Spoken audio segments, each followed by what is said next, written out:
Good afternoon, everybody, or good day, or good evening, in whichever time zone you find yourselves. It's a great pleasure for me to welcome you all. My name is Jose Casanova, and I'm an emeritus professor of sociology, theology, and religious studies at Georgetown University, and senior fellow at the Berkeley Center for Religion, Peace, and World Affairs, which sponsors this event. It is my pleasure to welcome the panelists to discuss a great book, a new book written by my dear colleague, Yoselin Cesari, also a senior fellow at the Berkeley Center. I'll introduce her a bit later. And the title of the book is We, God's People, Christianity, Islam, and Hinduism in the World of Nations, that was published recently by Cambridge University Press.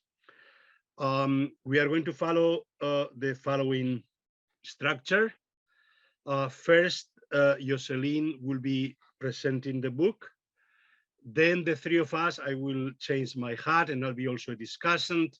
The three of us, myself, then Nathan Brown and Peter van der Veer, I will introduce them before they speak.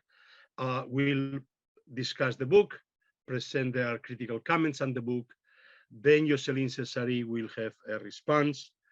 And then we'll have the chance, hopefully, to have a conversation among ourselves and then open the floor for questions and answers that each of you are welcome to write down on your screen in the question and answer their icon. Unfortunately, two of the panelists that were to be with us, Rajiv Bhargava and Christina Steckel, could not join us because of last minute family emergencies that forced them to be on the road today, right now, as we are having this event. So I think without further ado, you can write your questions anytime throughout the discussion until the end of the program. So without further ado, let me introduce uh, the person who is the author of the book, of the many books that she has written lately. She has been extremely prolific. My colleague Yoselin Cesari is chair of religion and politics and director of research at the Edward Cadbury Center for the Public Understanding of Religion at the University of Birmingham, the United Kingdom. She's also a senior fellow at the Berkeley Center for Religion, Peace, and World Affairs. She's a world-renowned expert on Islam, but this time she has dared and had the courage and the good courage to go beyond Islam to develop really a global comparative project. And this is what we are going to be analyzing, discussing today. So Yoselin, the floor is yours. Thank you very much, Jose, and thank you to Nathan Brown and Peter van der Veer for joining me today to discuss the book. And my first big thanks is also to the Berkeley Center. This book is the result of 5 years of work with an international multilinguistic team, and without the institutional support of the Berkeley Center and also the academic environment, it would have been even more challenging than it was. Without further ado, I would like to give a few premises about the motivation and also the major ideas behind the book. So I will share my screen. So can you see everything? Yeah, okay. So as I said, the book is the result of 5 years of work. It was started actually with my interest on Islam and my attempt in the last few years to look at Islam and its politicization, not only through the lens of Islamic parties and movements, but also through the building of a political culture that I have observed, strengthening and developing since the nation state establishment. And so I was always fascinated by the discussion among not only intellectuals, but religious authorities and secular actors about what is our political community now? What does it mean to be a member of a nation? And I wanted to see if this angle to look at the politicization of religion as an outcome of at least very strongly influenced by the characteristic of the nation was working outside the Muslim majority country. So this was my first thread. The second thread was really the seminal work of Charles Taylor. Charles Taylor in the secular age doesn't really talk about nation, but what he shows is the rise of secularization that comes from the trauma of the war of religion and the change of position in society and in politics of the Catholic Church. But I'm a political scientist, so the end of the war of religion in our discipline is also the beginning of the Westphalian order. It's also the beginning of the nation state as a centralized, bureaucratic kind of power overseeing a certain portion of territory. So having said that, so the premises of the whole investigation is to look at the concomitant dissemination of the nation state and of the concept of religion that is associated with it. And again, that's in the work virtually or between the line in the work of Charles Taylor, in the sense that the building of the nation state will also involve a readjustment of the claim of religious communities on the domain of social action and political power. We tend to forget that until the nation state, the Catholic Church has the legitimacy and the goal to oversee all aspects of life, and there is no difference between religion and politics. So what happened when the Westphalian system, which is also the outcome of the end of war of religion, becomes the international order in which every group has to transform or establish itself as a nation state in order to exist? What does it mean for the pre-existing tradition or communities that were there before the nation state? So the second point is that the goal is not to say that there was no interaction between power, culture, before the nation state. Of course there were. My goal is to look at the modern time. I'm not an historian. I want to find out what are the consequences of looking at the nation as the modern political community par excellence, we say. And once I started this foundational moment, I see that nation state and religion have always been in interaction, even in the very secular context, and that their intersection requires an approach to nation and secularization together, which is kind of challenging because, as you know, with the disciplinary boundaries, you have a lot of work done on nation building and on nationalism as ideology. And there is a growing, rich and very long-standing field on secular studies, but the two do not automatically come together. So that was also the goal, to combine both and see how they mutually influence or interact one with the other. So then I want to make a very strong point here that I'm not looking at nationalism as an ideology. You have all this divide between the civil, civic, liberal, ethno, nationalism. That's not my point here. I look at the nation. So if we agree that the nation refers to a group with a collective identity and an aspiration to self-determination, this is key. And that's my big discussion with the work of Benedict Anderson. Benedict Anderson is right that nations are imagined community, but that's not sufficient. What these all communities are imagined. We are right now in an imagined community. The difference between a nation and all other imagined communities is the aspiration of the people to self-determination. And that's a key difference that the liberal vision from Benedict Anderson doesn't capture, because it's a premise that we all agree to come together.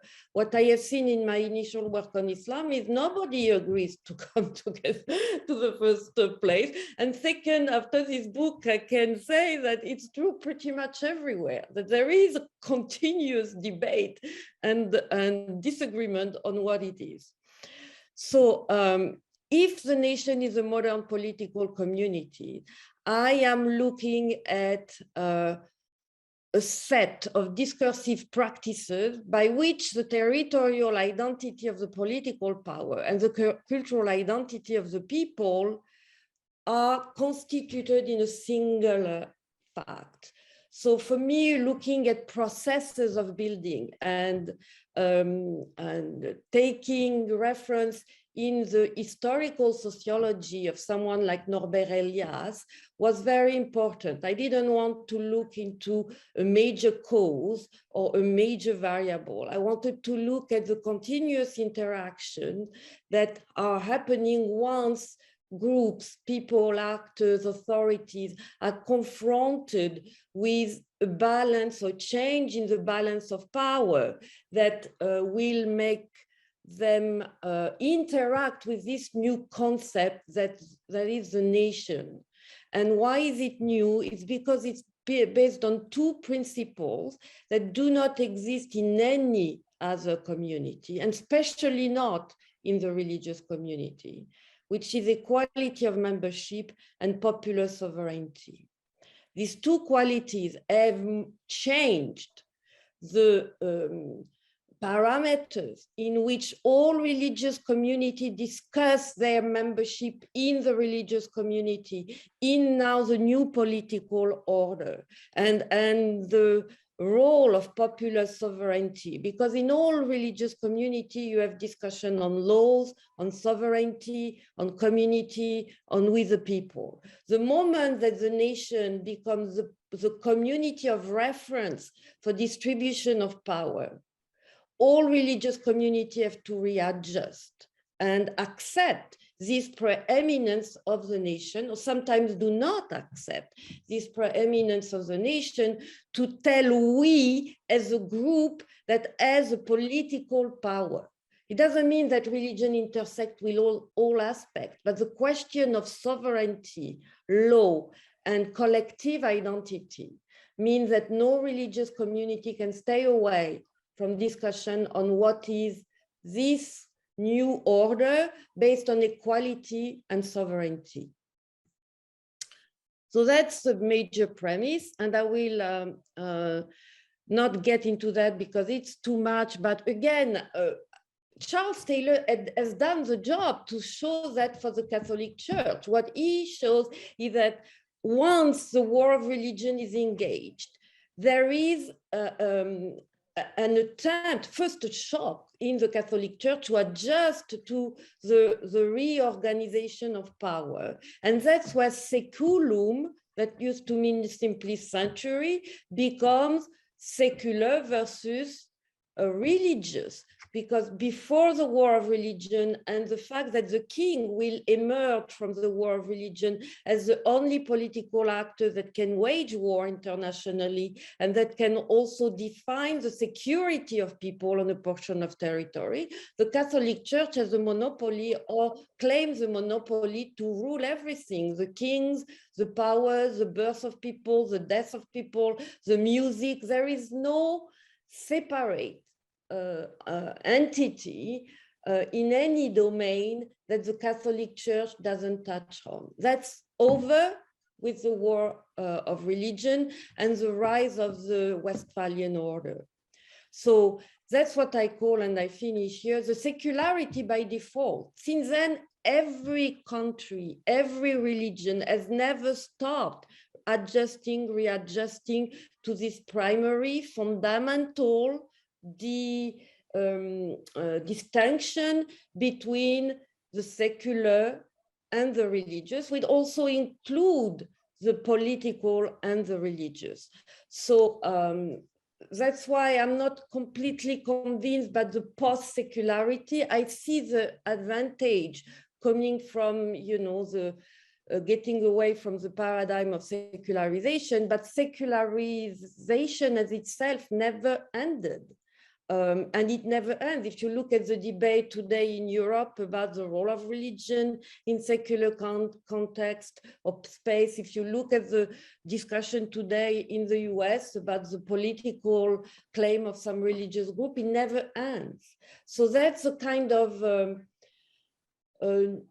interaction, discussion I wanted to capture at the sources, where everywhere outside Europe, all the tradition had to confront this challenge of a new political community based on equality and sovereignty.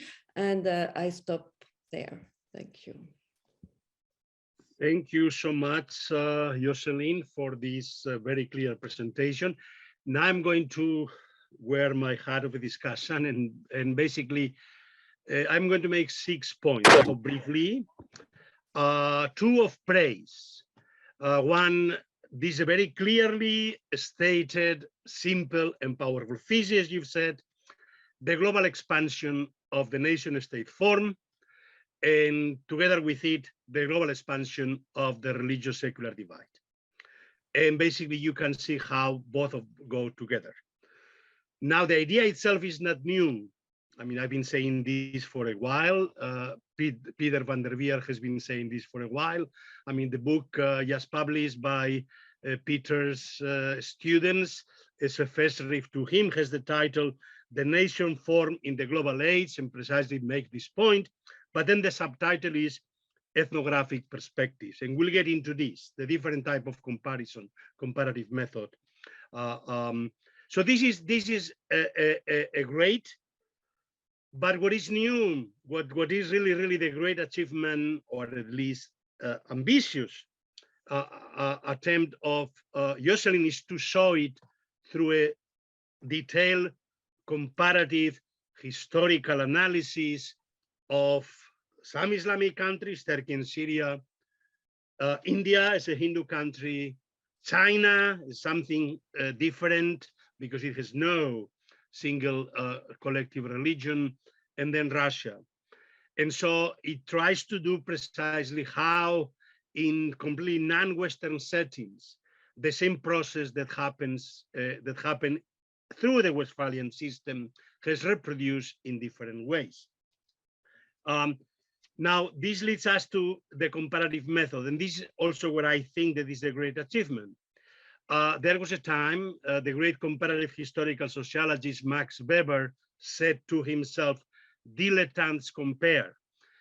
This is what usually experts tend to tell to comparativists, but he thought it was necessary. If it was necessary at his time, and his comparative method is problematic today, certainly is even more necessary today. If we are talking of globalization of something, then we can only, none of us is a global expert. We all are generalists when it comes to global issues, but we need to go beyond our own, if you wish, zone of comfort, of expertise, to really bring these analytical ideas in comparative context. And this is what your book has done, and I think this is a great achievement. The question I would like to raise is which comparative method? When I mentioned the other one of Peter van der Veer, Peter himself has done a systematic comparative study of China and India precisely on those terms, but using what I would call social anthropology, historical ethnography.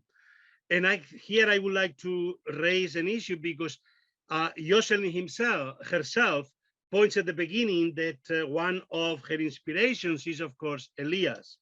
So it's not only discursive analysis of the nation, but also the habitus. And how do you reach the habitus? And the question is whether this question of the habitus that precisely you bring to Elias' method, whether this can be really reached through quantitative discursive analysis. And this is something that we can discuss precisely. I let Peter raise this issue. I assume he will address this issue. The third point is also a very powerful appeal that Josselin makes every time to Durkheim. And I would like to bring Durkheim back to precisely bring what is new about, or what really is crucial about the Westphalian settlement. Durkheim defines religion as the public, collective, societal, social sacred. Whatever is collectively, publicly sacred is religion. What is not collectively public sacred is not religion, but magic. Individual religion for Durkheim are magic, not religion.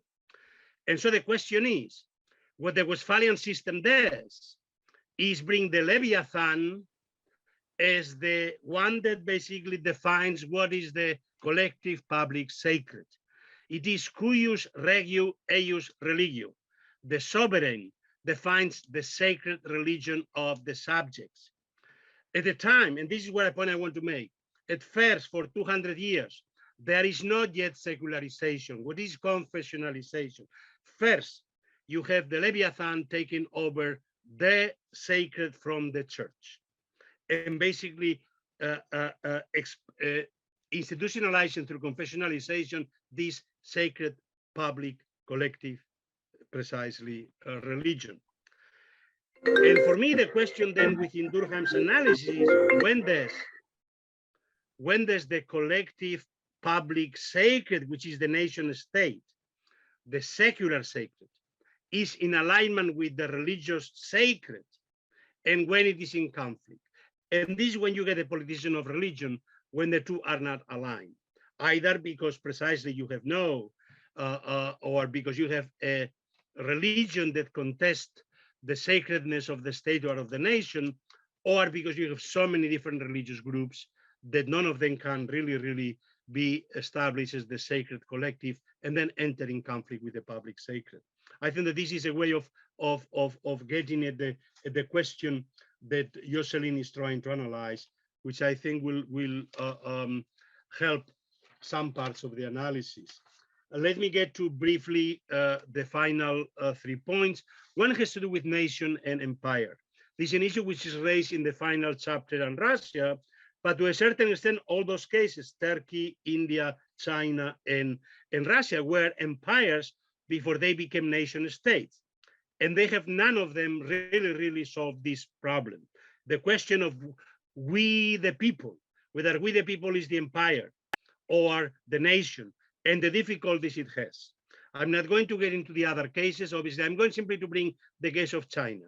Obviously, China was an empire before becoming a nation state. Now, who are the people? We, the people of China, has become the ethnic Han people.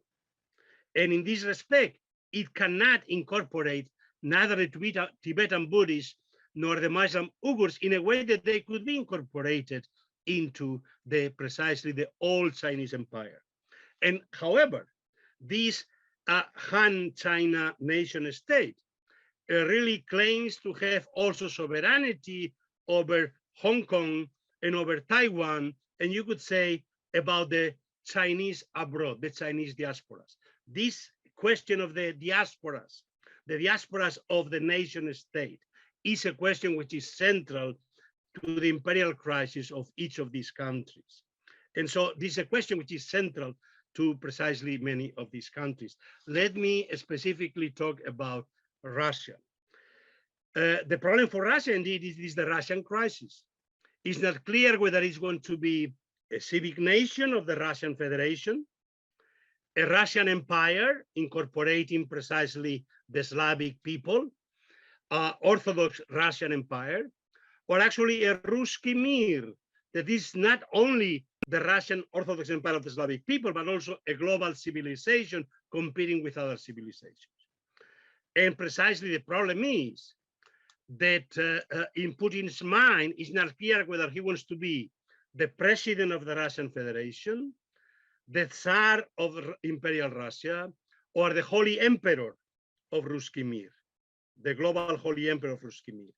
And the war, the tragic war in Ukraine today, is precisely about the inability of Russia to make up its mind which kind of nation it wants to be or it can be. Finally, because Jocelyn very clearly brings the question of international, it's not only a question of nation state, but transnational dynamics also of communities, political and religious. Then the question of orthodoxy.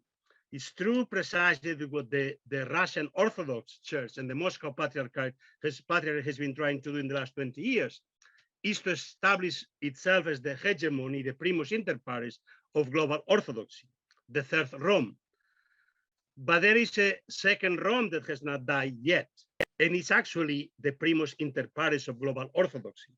Now, Orthodoxy is precisely organized more than any other religion along the nation-state lines, autocephalous, patriarchal, national Orthodox churches.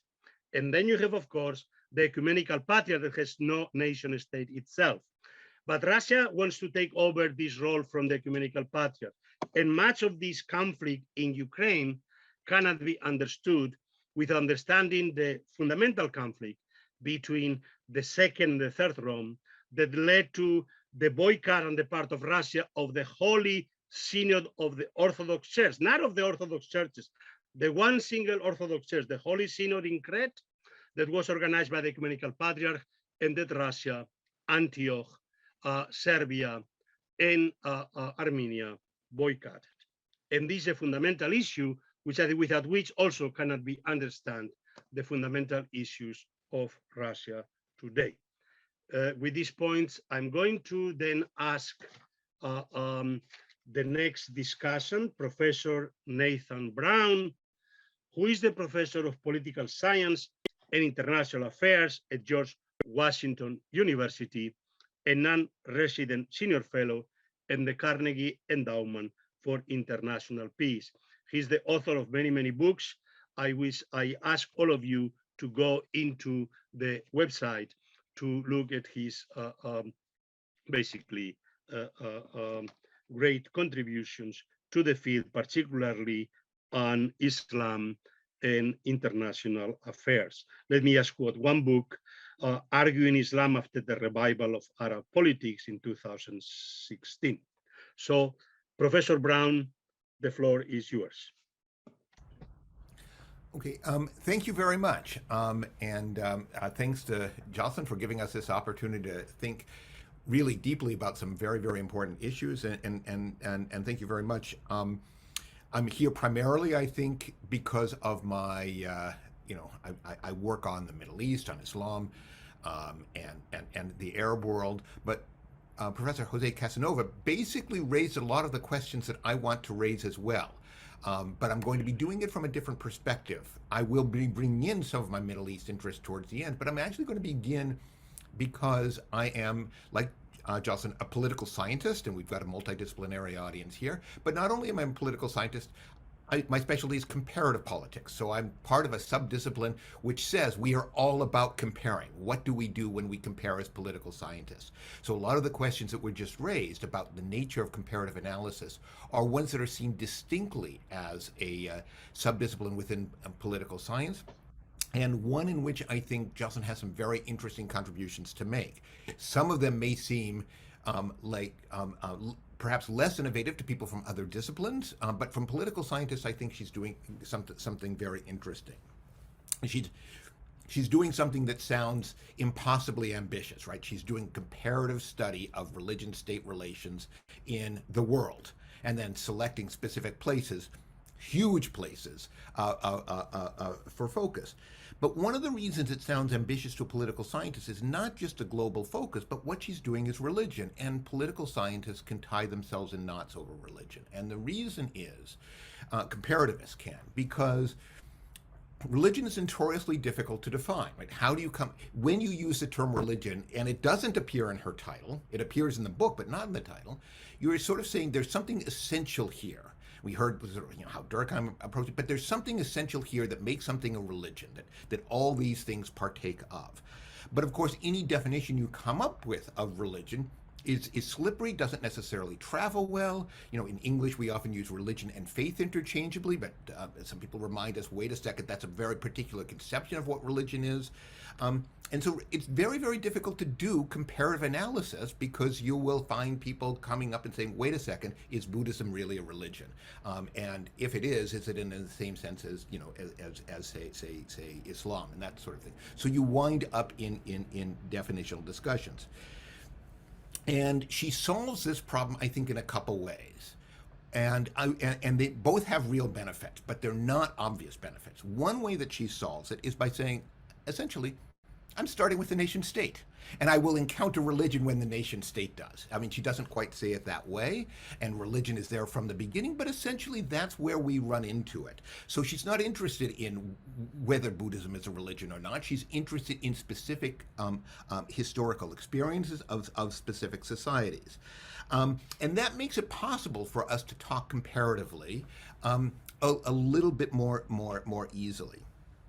And it has another interesting effect. And again, it's not an obvious one. When political scientists tend to talk about religion-state relations, they do so very differently in a Western context than they do in a non-Western context. And this is subtle, and I don't know if there are many political scientists in the audience. Maybe they will object to my characterization, because nobody would say it this way. But when you talk about religion in a Western context, you talk in terms of grand concepts and long-term historical processes: secularism, the Reformation, church-state relations. And when you talk in a non-Western context, you often talk in terms of specific rulers or regime. Ataturk did this. The Chinese Communist Party did that.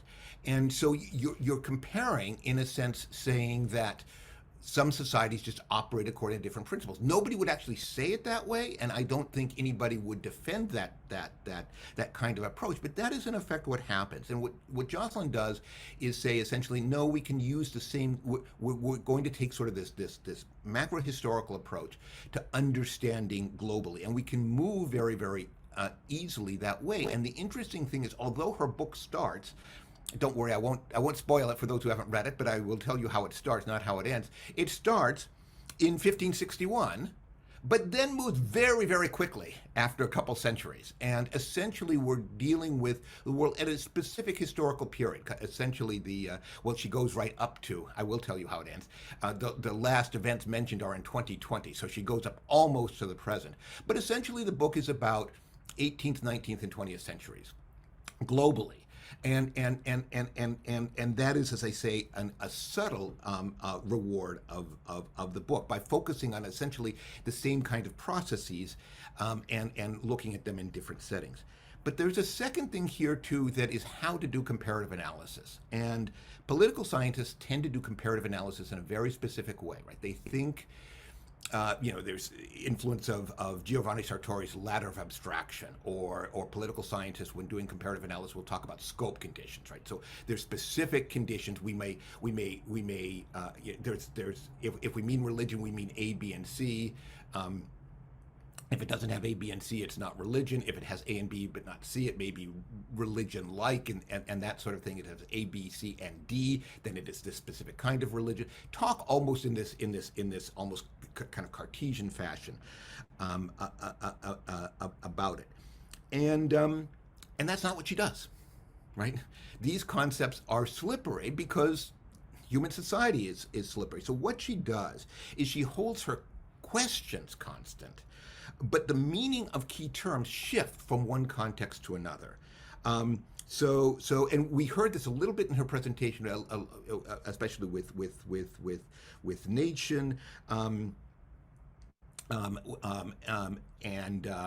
we hear it an awful lot with sort of how she treats religion. So the specific meaning of these of these terms matter, and they're not fixed, right? They're contested. She doesn't say, in Turkey they do it the Turkish way, right? She talks about the contests and developments, and in her presentation here, she slipped in the fact that we often forget.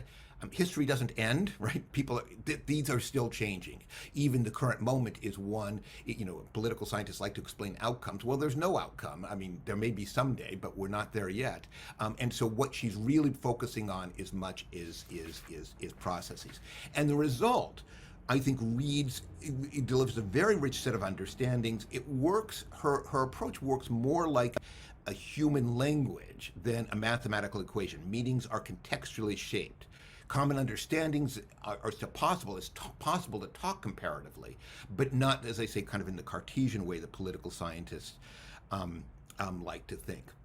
And here's where I will bring in my middle expertise, such as it is, to say there's actually places where I wish she'd gone a little bit farther here, or where I think her analysis would have allowed her to be even bolder. One is that has to do with, actually, I'll pick up with nation state, which is absolutely essential. So it's like what happens when the nation state encounters religion. But as you heard, even the concept of nation is something that is kind of slippery. And I would argue the same thing for nation state. Let me just pick up, for instance, on what Jose Casanova was talking about, like nation state versus empire. Well, I look at, in the way that Jocelyn said, okay, you have this Westphalian system and then gets exported. So where's the Ottomans fit? Where do the Ottomans fit into this? Well, they're very much part of the world that produces the Westphalian order. I mean, they're political actors at the time. But not only that, here's something that is not obvious if we do this in English. I just said, where do the Ottomans fit in? I didn't say where did the Ottoman Empire fit in, because the Ottoman Empire didn't call itself the Ottoman Empire. The Ottoman Empire called itself, and I'm going to betray another bias here as somebody who's Arabic but not Turkish, Dawla, which has a Turkish pronunciation, which is Devla, okay? But it was the Ottoman Dawla. Well, what's a Dawla? A Dawla means two different things. It means dynasty, so it has some kind of imperial overtone. They're not emperors, they're sultans, but we are kind of the ruling house. And it also means state, and it comes to shift during this period. So what is an empire and what is a nation state? Had the Ottoman Empire survived World War I, we would have been referring, I think, to the resulting political order, if it had become Republican, as a nation state, I think, or would have looked past this, or have said somehow, well, when it became a republic, it switched from empire to nation state, even if almost all of the institutions stayed the same. So these categories get very, very slippery. And I wonder if there's just too much packed into the idea of nation. What she's really talking about is some sense of political community that is defined by authoritative structures. And she talks about laws. She talks about bureaucracies. I mean, it's borders come up and so on. So it's really, when you talk about community, it sounds kind of very nice and conceptual. And what kind of identity do people share? But there's a lot of hard-nosed institution building here that are developing and enforcing. So in other words, my interest is almost as much on the state part as the nation part. The nation part is something that is shaped by the politics of the state. And the second place where I wish she'd gone a little bit farther is a word that I slipped in that she slips in, export, right? There's this European model of the nation state that gets exported. But remember what I said earlier, there's a consistent historical period here. These things are happening actually sometimes similar times in similar places. I'm not sure that there is a European nation state model that gets exported to the Middle East at a specific point in time. And in fact, the farther you get along in the book, and again, I will try not to spoil it, she talks about the interaction of local and regional and international forces. So there's something a little bit more complex going on here than simply some European-based, we invented something, now we're going to export it and other people are receiving, which places the agency on there. That is the impression you can get from the beginning. If you read through, those aren't the processes that she described. There's a process of reception, yes, to be sure, but there's also a lot of local agents here and local developments here, so that the idea of exporting is one that it's too late, the book's out, but I would have actually expunged from the earlier pages, or at least made clear exactly what it means and what it does convey, where it does help, and where it is more problematic.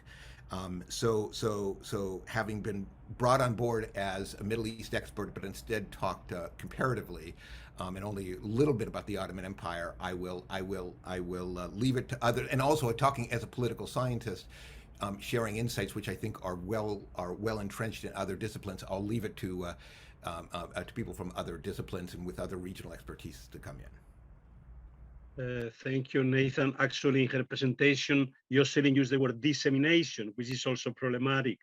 I would use the word global expansion, which is more probably. But Peter is the expert on global expansion. So Peter, unmute yourself, please.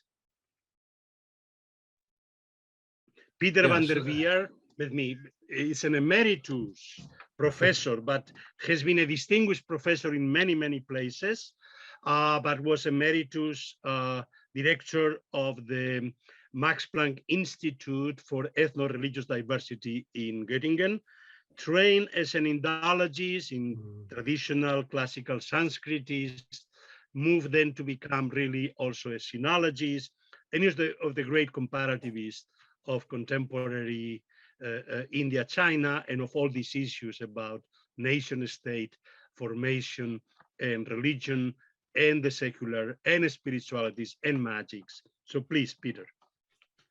Yeah, thank you very much, Jose. Yeah, you already say that, and this and that and that is very much correct. If we look at the kind of painting, the multi-layered painting that Jocelyn is presenting to us, that is, of course, a remarkable achievement to bring all this stuff together. I thought by comparing India and China, I had done something impossible, but Jocelyn beats me at it by also having Russia and the Ottoman Empire, the Middle East involved here. So it is a remarkable achievement.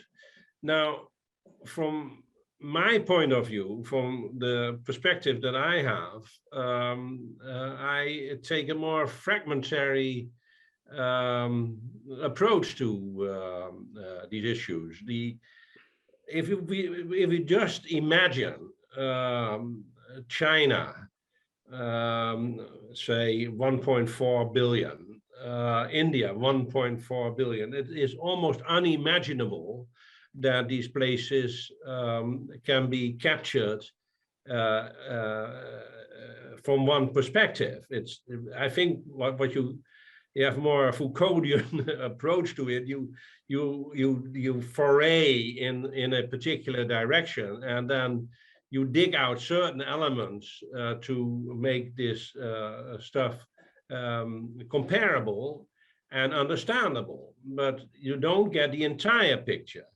So I think one of the things that I want to say about the nation state is the nation state is, of course, not something that rules everything.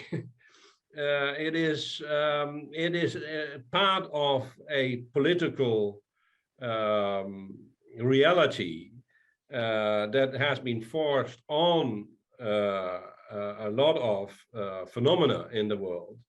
And it is clearly of incredible importance. You see that already with the Russian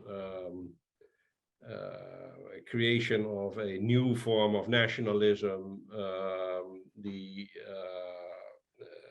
nationalism that I have seen in India, the nationalism in China. So these are indeed facts, but they are not entirely understood as total entities.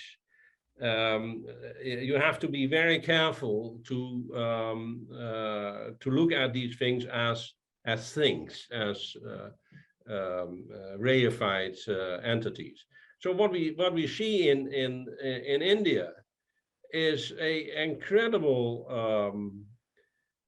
development of something that I would never have expected to emerge, namely a form of nationalism that would exclude a major part of its history and of its reality.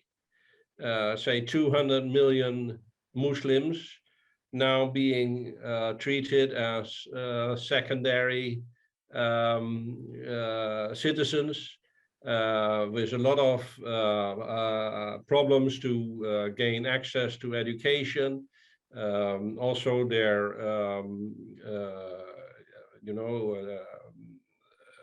their attempts to have a certain kind of dignity in life being threatened. So this would not have been possible, I think, from a perspective that I would have in the 1970s. So So the nation state, I think, is much more fragmentary and has moments of unity. That is one thing. But you also cannot really predict where it goes. You cannot really, well, China is probably the best example. Nobody in 1944 would have expected the communists to win. That we have now a unitary state with all the technology that is part of it is a major, you could call it achievement, but it's also a major departure from a situation of great fragmentarity, of great disjunctions in terms of languages, in terms of religions, and so on and so forth. So what are we in the end comparing? One thing I think is that we impose a certain kind of unity on facts to be able to do this. But you see how difficult it is if you look only at Jocelyn's title, Christianity, Islam, and Hinduism in the world of nations. So where is China there? It's not part of the subtitle. It's not part of because for a very understandable reason, very hard to pin down religion in China. You can look at all kinds of rules and laws, regulations, and so on. These have always been there. But to pin it down is extremely hard. It's a Protean phenomenon. So it's not to say that the Chinese are secular or their religion is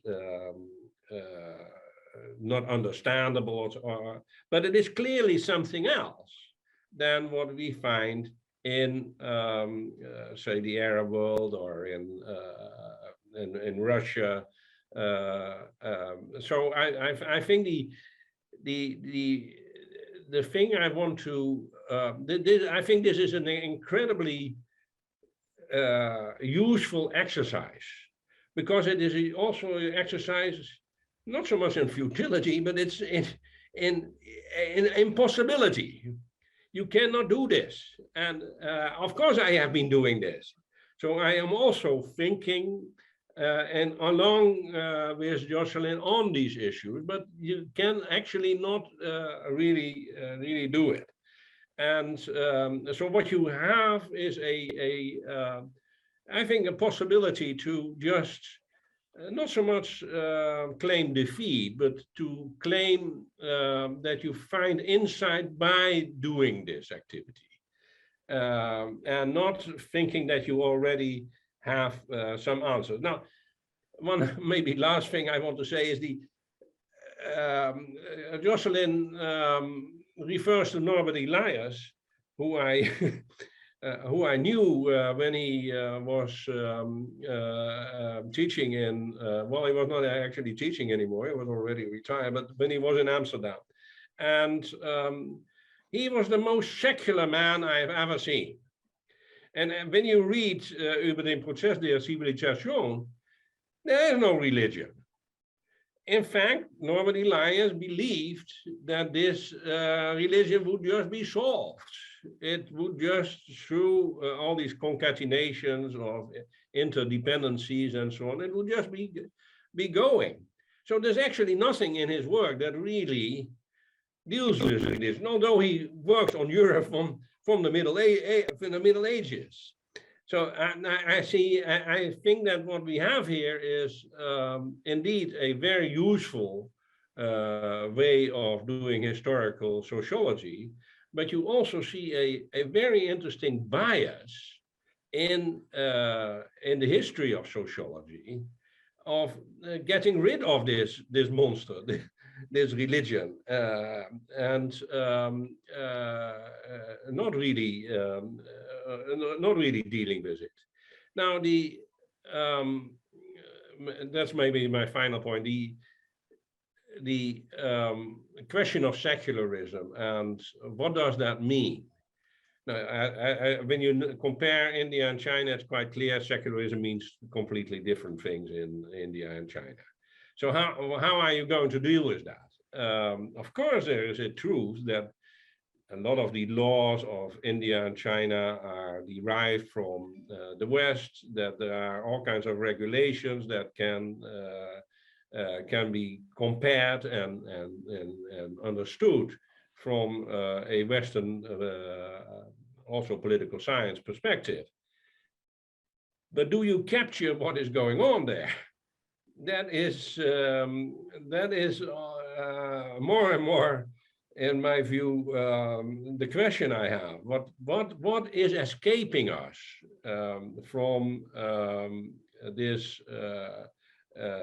comparison of the secular in India and China? And I think what is really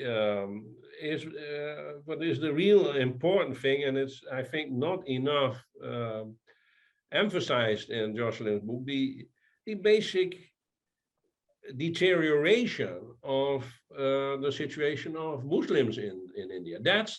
It is a fact from partition onwards. It continues and it becomes worse.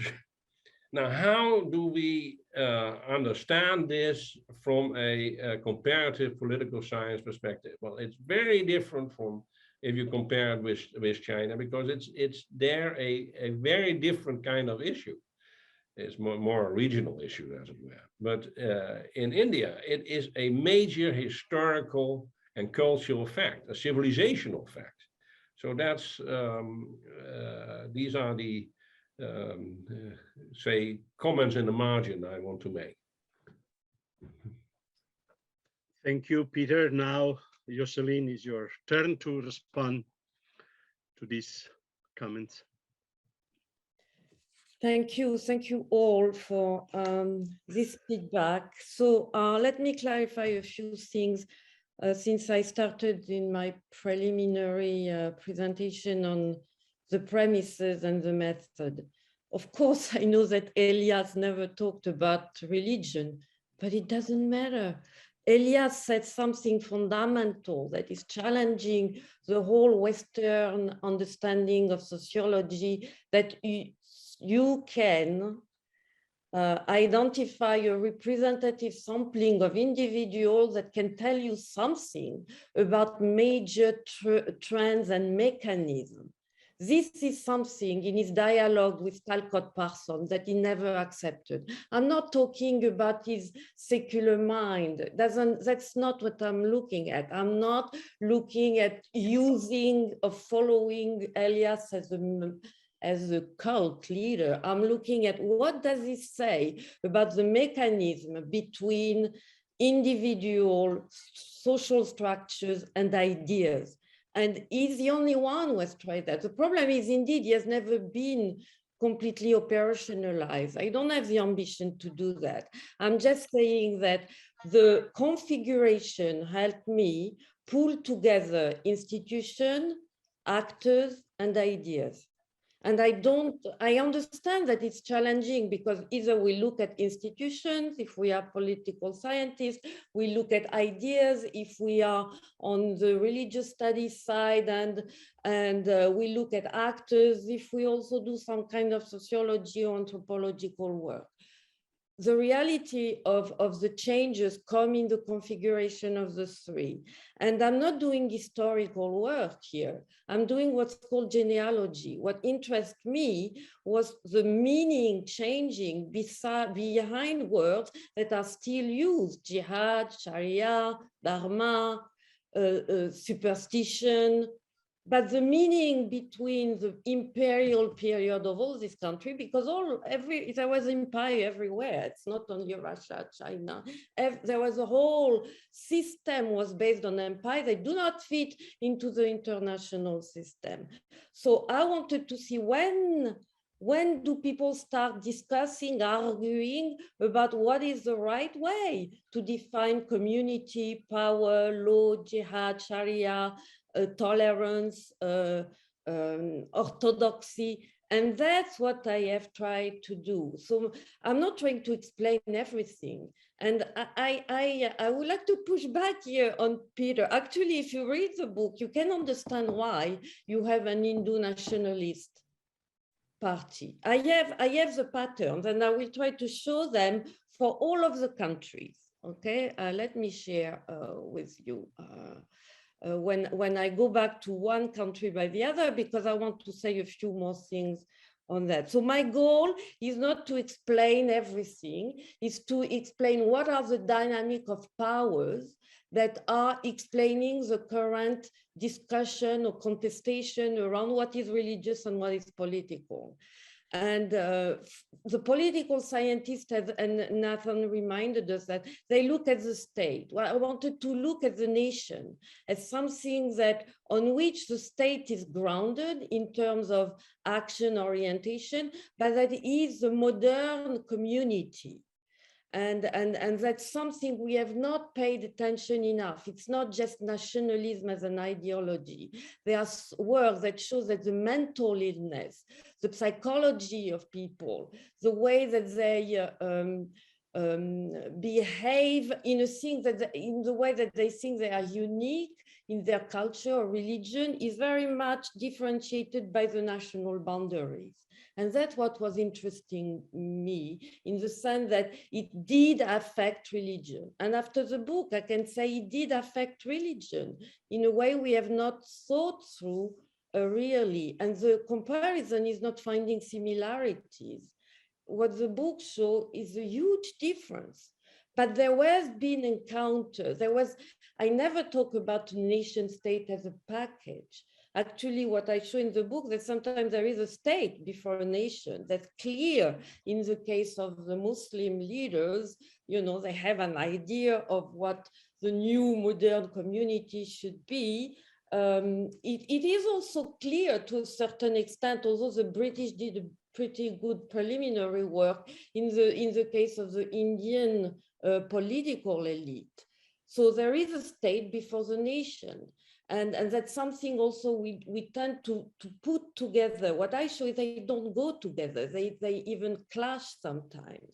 So I want to show that the quantitative is not about the genealogy. The quantitative was to show the resonance of this genealogical processual approach based on history and history of institutions and histories of ideas. And to my knowledge, I have fought hard and long to find a way, any work that brings this together.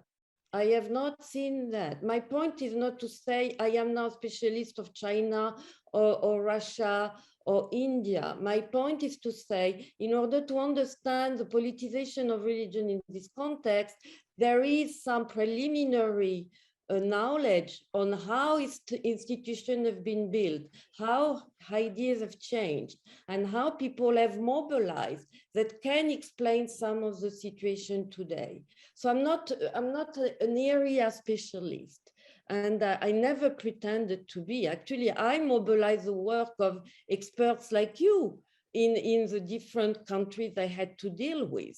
And so there are historical work, there is anthropological work that I mobilize. And this is a discussion I am having both with the political scientists, and Nathan reminded us that until now in our discipline, it's kind of challenging to just bring religion. And what has been bothering me the most is that the political scientists, they never look at the work on the country they are studying. What do we know about the religion? How did this discussion happen? They project what they think they know about religion on the situation. It's what I call the Huntington syndrome. Huntington was a brilliant political scientist. He thought that he knew about religion because he was exposed in his life to some kind of religion, and civilization was that. He never looked at the work of people like Peter van der Veer or Jose Casanova to understand how this works. So I'm saying, hey, there are tons of knowledge there that you can insert into your understanding of dynamic of power that could help. That's what I'm saying. I'm not an expert of China, but what I'm saying on the dynamic of power in China, in Russia, in Syria, has resonance today, because I understood these patterns in a way that I could show that if I look at the social political reality of today, by this genealogy, I can target my attention to some domains that have always been under discussion. And so the quantitative work is to show how these patterns can be identified, even if I use a big random source of information that doesn't have anything to do with my preoccupation or goal. And the patterns came up in this particular quantitative data, but my goal was really to do the genealogical work, because it's also a big discussion. If I do qualitative, I cannot do quantitative. Yes, you can. I mean, my dialogue is really with the people today who are trying to understand and work the interaction between religion and politics. But I'm also talking to the people of religious studies who tend to superbly ignore the political dynamic around some ideas. And it's far from the reality. Most of the changes in religious ideas and concepts came because of the changes in the dynamic of power, not because some kind of inherent, idiosyncratic brilliance of a few religious authorities. And that's the kind of also part of the dialogue that is missing. So here is more a methodology and a toolbox to look at politicization of religion across different contexts. And the starting point is really the nation.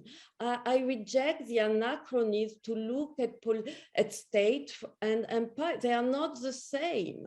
That's what I call anachronism. Yes, you are right, Nathan. There is Dawla. Dawla is a succession of dynasty. It's about political power, but it is not about state in the sense of attempt to provide a unified ruling for everybody. I'm not talking about centralization. I'm talking about the idea that the state has the capacity to regulate this portion of territory through different means. This is so far from the Ottoman Empire, you know. There is no sense of homogeneity, of regulation of everybody, even if you differentiate different procedure. What I show in all the cases that has been also completely ignored by everybody is the local dynamic. Religious community were powerful locally because they were the only principle to organize the life of everybody, not only of the dominant community, but all the others as well. The moment the state comes and say, I have the right as a state ruler to organize this local community, it creates this verticality between religious groups and states that never existed before in any circumstances. Even at the time of the emperor, that was the, you know, the link between earth and heaven, there was still, and this I show in the work that I use from the historian, lots of diversity locally, and the local the level of the Chinese emperor dialoguing or regulating or controlling the three religions in one was very much separated from the local dynamic and the capacity of saying to people, this is how we live. What I'm saying is the state and the nation has taken away from all religious tradition this capacity. What does it mean? And it means that it has changed the parameters in which all religious traditions look at power today, not as the state, at power, at sovereignty, at the way that we say we. There is always a nation that said, I, my, we is stronger than you, we of the religious group. And this is this continuous tension that creates the politicization of religion everywhere. So if I have a few minutes to show you, Peter, that actually we can, from this work, understand what happened. The BGP didn't come from out nowhere. The local dynamic of groups that have claimed since the 20s that the nation, the new political community has to be Hindu is there. So if we look only at the secular apparatus, that is very interesting to look at. This secular Indian elite was also connecting with these localities and dynamic of powers, and they were never completely eradicated, ever. And so the BGP has capitalized on this dynamic to become a sort of national voice. But these groups have always been there. And again, that's what you miss when you look only at the institutional level. So I have said I want to show something, I'm going to show something. I just touch on this. This is conceptual history and historical institutionalism. And again, bringing them together, I'm not saying I'm doing it well, but I'm trying to, I'm saying it's possible to do it. So if I look at, once I have done this genealogy, what is coming up?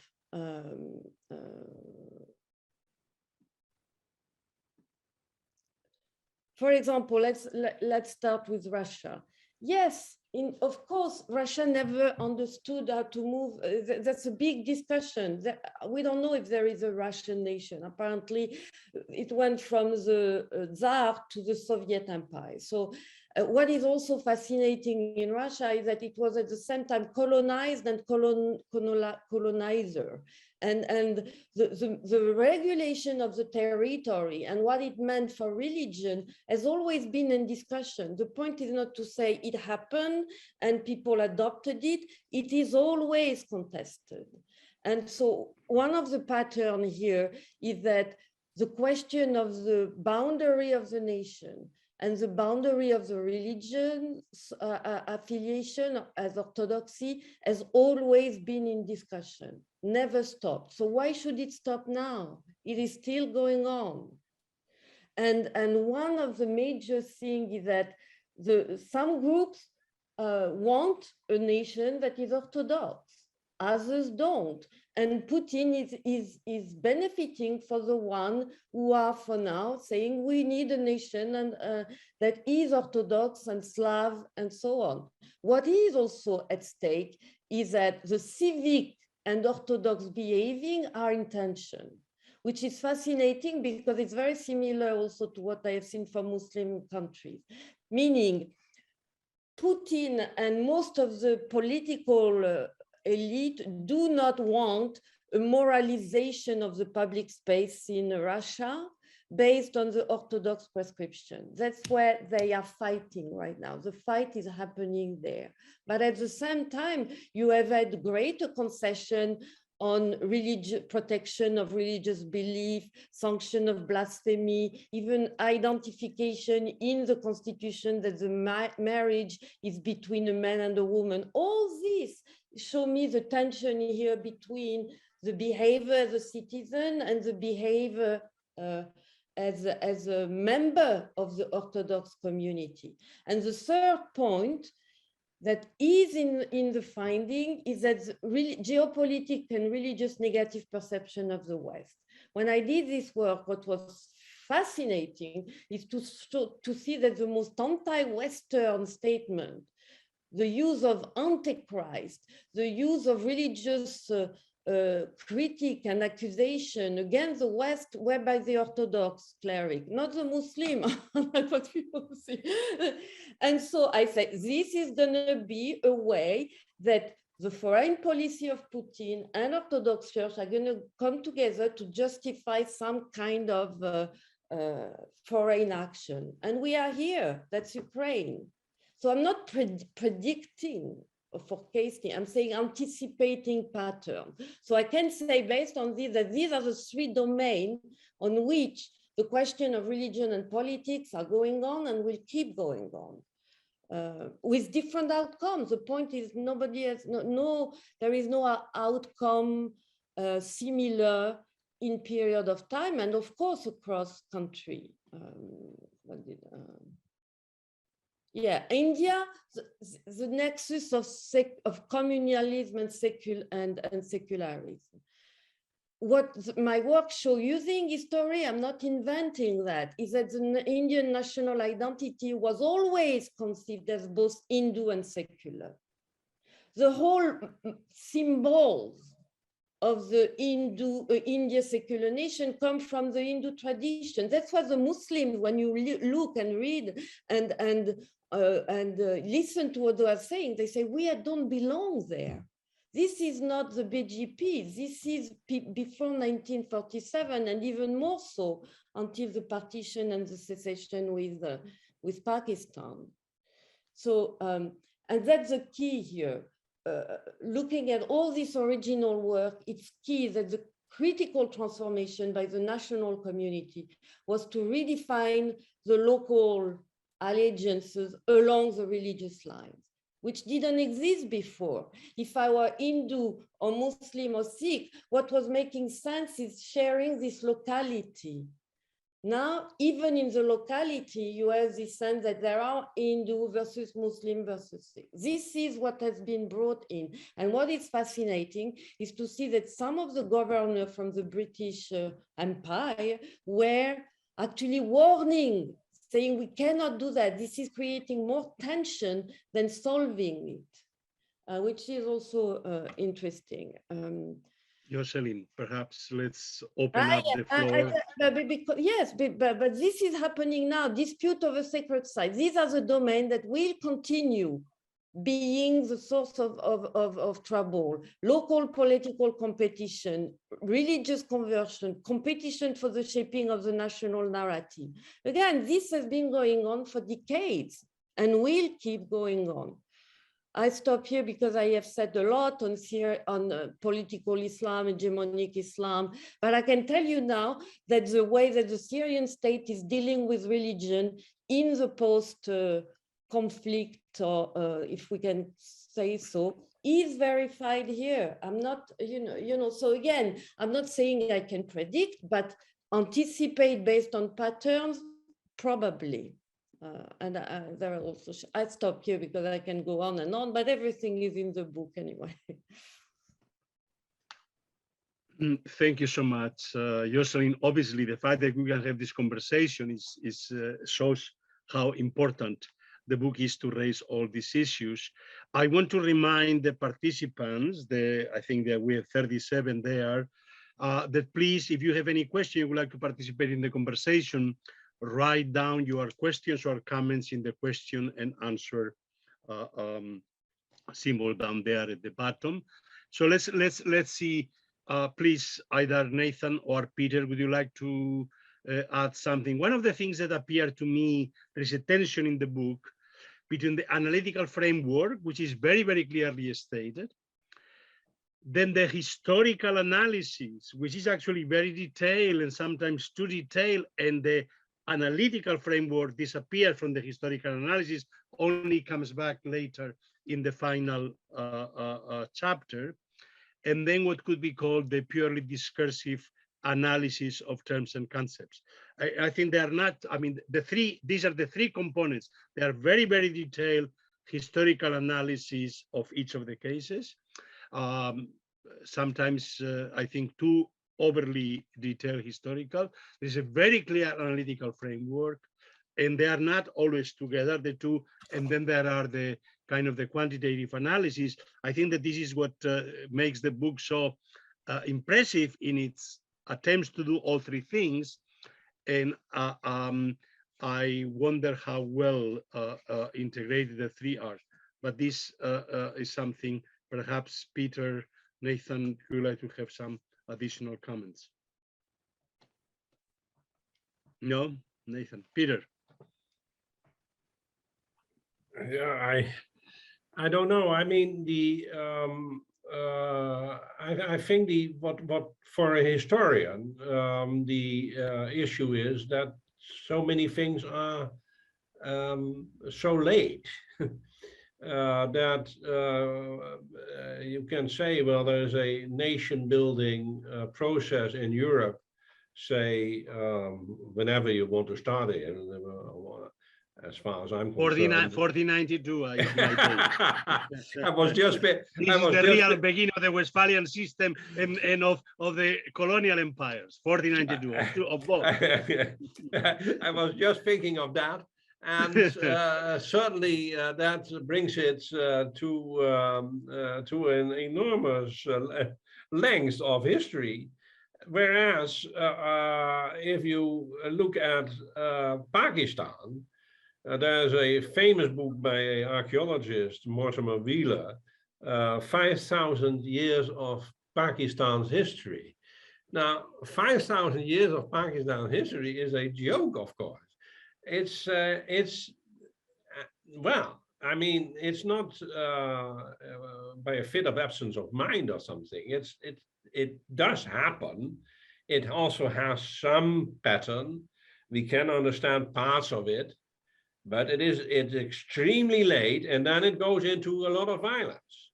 So it is very hard to understand this. Why this did it happen in this way? And similarly, you could say about China. It's why does it that it is a long history of state control? Yes, absolutely. And it would have definitely have some kind of state control, but a communist state control, which is quite a different beast, that is a very recent phenomenon. So how do we explain that? And how do we explain the role of religion in it? Now, to say that someone is a Hindu doesn't say much. I mean, people don't speak each other's languages, they don't eat each other's food, they are in so many ways distinct. But of course, Jocelyn points at a very important thing, which I've seen happening. It happened that this BJP, which was not a very successful party, suddenly in the 80s, somehow got this momentum. And then created a world which becomes now more and more Hindu, as it were, although a lot of people would not recognize it. You see what I mean? It's an ideology that fits parts of people's existence and not other parts. So yeah, what do we do with these disparate facts? In the end, it is of course the creation of a nation. There's no doubt, and it can go in different ways. It could have been also a much more multiplex and multiformed nation in India, but it went in this direction. And we are always a little bit behind the facts to see this happening. That's what I feel about it.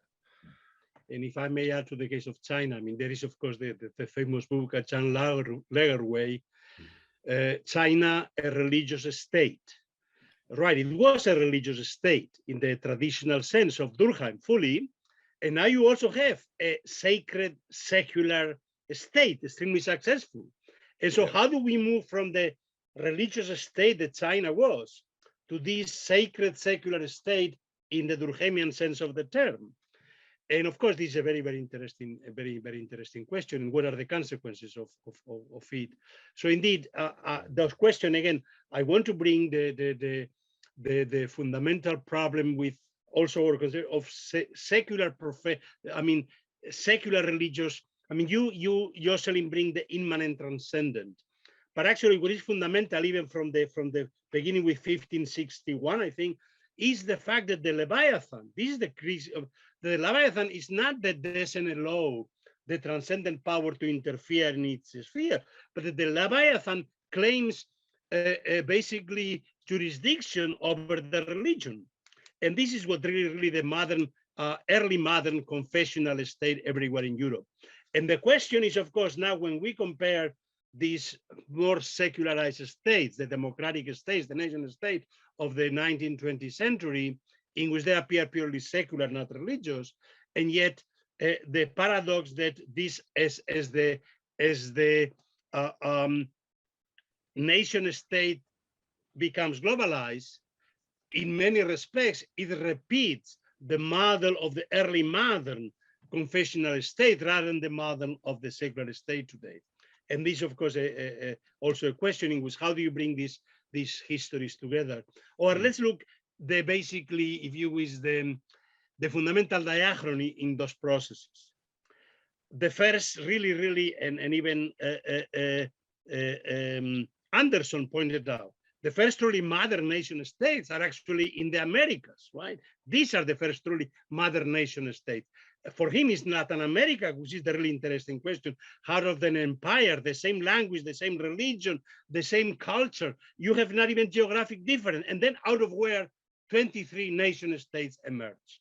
And until now, there is still, each of them has maintained itself as a nation state.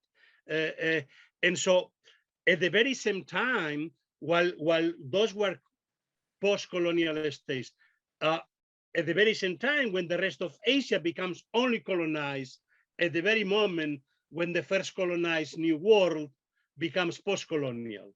And then the post-colonial of, let's say, Asia takes a very different form from the post-colonial of America. So the question is, at the global level, even these diachronies are still very clear.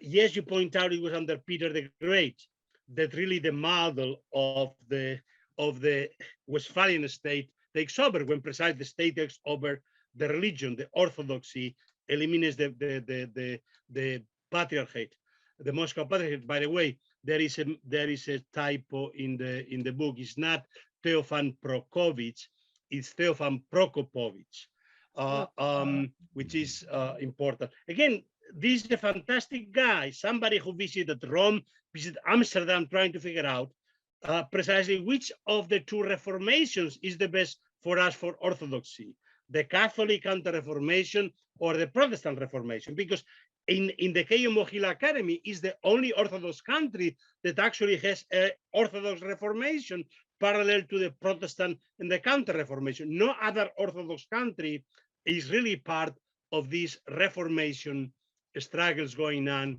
in the Polish-Lithuanian Commonwealth. So the point I'm trying to make is that even these global diachronies and synchronies are much more problematic than our present, from the present trying to reconstruct the past. But I've already spoken. Jocelyn, you have before we go. Nathan, would you like to add something before I give the floor to Jocelyn? And then we'll go to the question and answers. Just very briefly, I will say something bold and provocative and probably wrong in response partly to you, but also in terms of Jocelyn's comment about the Ottoman Empire. I'm not sure it's as diachronic, as asynchronous as we often assume. And I'm going to make a bold statement. The American national state, I say, being an American but not being a specialist in the United States, doesn't really emerge until the mid-19th century. The Ottoman Empire, this transition from Dowla meaning dynasty to Dowla being state, does take place in the 19th century. This isn't like a sudden, on such and such a date, it happens. So these processes are often much closer together than we often assume them to be the case. And that's what I was trying to point out. That's one thing that I think Jocelyn's analysis does, is kind of invite us to focus on not necessarily on absolutely foundational periods, when Islam began, when the Reformation began, or anything like that, but on really sort of more, I'm trying to think of the word, of developments that in some sense sort of seem mundane next to those, but that really fundamentally change the nature of political community and the kinds of questions that societies are forced to answer. Yeah, I agree. I agree, Nathan. That's why I think Benedict Anderson didn't have it right, because he didn't look at the Ottoman Empire. I mean, that's exactly why I think the goal is really to go beyond this very Western-centered approach on lots of the concepts. Yes, it starts in Europe, yes, but the way it has been pruned, grafted, adapted elsewhere has changed everything. No culture is completely authentic. I started the nation state because I'm interested in the modern period, but I can tell you that, and I show glimpses of this everywhere. For example, in the Indian subcontinent, you had a very interesting discussion among the Mughal dynasty and some part of the upper caste of the and the Brahman, and so there are lots of things that were going on before. But my point is to say, the moment that this new concept comes into the parlance of different kinds of group, and not only the colonizer, but also the people who are around there and defined by the colonizers. It's exactly what I want to do. I understand the term exportation look more from outside, but I'm doing what lots of the critical studies don't do, actually, which is to look at how do this concept where embodied, absorbed, naturalized in this different logic. And that's the discussion I have with the critical study. Okay, to deconstruct, but once you have deconstructed, what does it mean for the people who are living with it and now are claiming, mobilizing, dying for this concept? So that's that was part also of the challenge here. But I stop. I think we have questions and. Yeah, we have two questions. One, let me begin with one which is directed directly to Jocelyn, which is by Gökçen Beyinli. And refers to the work of Roger Brubaker, who claims in his article on religion nationalism that nationalization or etatization of religion is not valid for the Muslim context, which of course the opposite thesis to your hegemonic Islam, Jocelyn. So how would Professor Cesari comment on that? I mean, the chapter on Syria and Turkey shows the opposite, actually. That there was a very strong and under authoritarian rules, etatization and nationalization both of Islam, what I have called in other publications, the hegemonic Islam. It was the only way that this westernized post-colonial elite could build the nation. And it was a top-down process. That's why I don't think that Pakistan ever existed for 5,000 years. That's the kind of anachronism that cannot even make sense when we know that Pakistan was only possible because of the building of India as a nation state. So if we talk about culture, about language, that's different. If we talk about Pakistan as a political entity, it doesn't have 5,000 years. So yes, Islam was nationalized and etatized everywhere. And I think it's part of the problem we have today with the politicization of Islam. It is not that there is some kind of inherent feature in the Islamic tradition. It's the opposite. It's that this nationalization had created the condition for intolerance today. That it's justified by Islamic terminology by different actors is one thing, but it doesn't restitute the major transformation that happened with this centrality of the nation over the Islamic tradition everywhere. And of course, this is what happened with the Westphalian, right? The etatization and nationalization of Christianity in different forms, Lutheran, Catholic, and it's happening in the Orthodox world. So the question is, not only did it happen in Syria, but it happens in every Muslim country, and it happens in every Orthodox country. Every Orthodox country today has, with the exception of Ukraine, the second largest, has an autokephalos national Orthodox church. And this is a process that, of course, you may have autocephaly before, but the way it was turned into national state churches everywhere, of course, this is a process of the 19th century. So indeed, but again, this doesn't fit into the Chinese model. You have to bring the Durkheimian notion of the collective sacred public religion, which is not religion in our sense, really to make the parallels. Then there is another question, which is a much broader one, has to do with the UN 2030 Sustainable Development Goals, and which kind of interaction of religion and politics we see here when you have 193 nations of every religion and non-religious tradition coming together on some common goals for human well-being. What does it tell us about maybe something else going on besides the nation state dynamics of globalization, which are not captured, of course, by the nation state form, like other dynamics of capitalism, which are not captured by the nation state form, of course. Yeah, but at the same time, if you look at the decision making in the international system, it is still in the hands of the nation states. We can, look at peace building, conflict resolution, even legislation to address global issues like global warming or the pandemic. We are out of a pandemic. You had even national policy of vaccination while it's a global issue. So I agree that not everything fits into the model. What I'm saying is that the political power as the monopoly of the state has been challenged. It will continue to be challenged, including by religious community, but it's still very much central. That's why religious groups in Muslim countries, when they want to have an impact in decision making, they say we need an Islamic state. Because how do you make decision? How does you bring changes according to your agenda? And that's what I call the modernization. This is not possible until the nation state. And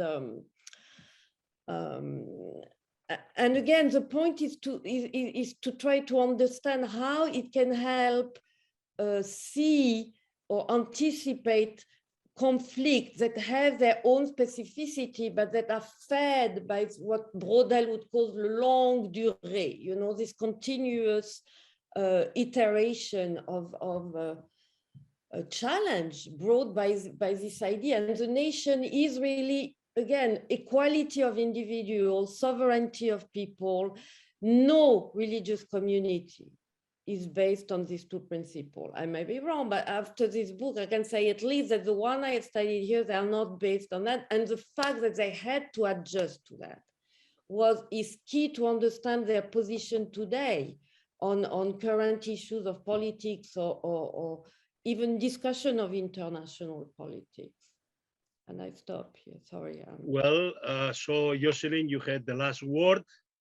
I thank you, the panelists, very much, Professor Peter van der Veer, Professor Nathan Brown, and especially Professor Cesari for having written this great book and allowing us to have this fantastic conversation. So congratulations, Jocelyn. And please, this is a book that should be read and should bring all kinds of really very, very important discussions that we need to have precisely to understand global processes. So thank you so much, everybody. And actually, it was video recorded. It will be very briefly, maybe in a few days, already available on YouTube at the Berkeley Center website. Those of you who were registered will receive a link to the website, but it will be available for everybody. So on this, thank you very much to the people, to Ruth, Gopin, and the people that have made this possible technically for us to have this discussion. Until next meeting, see you all.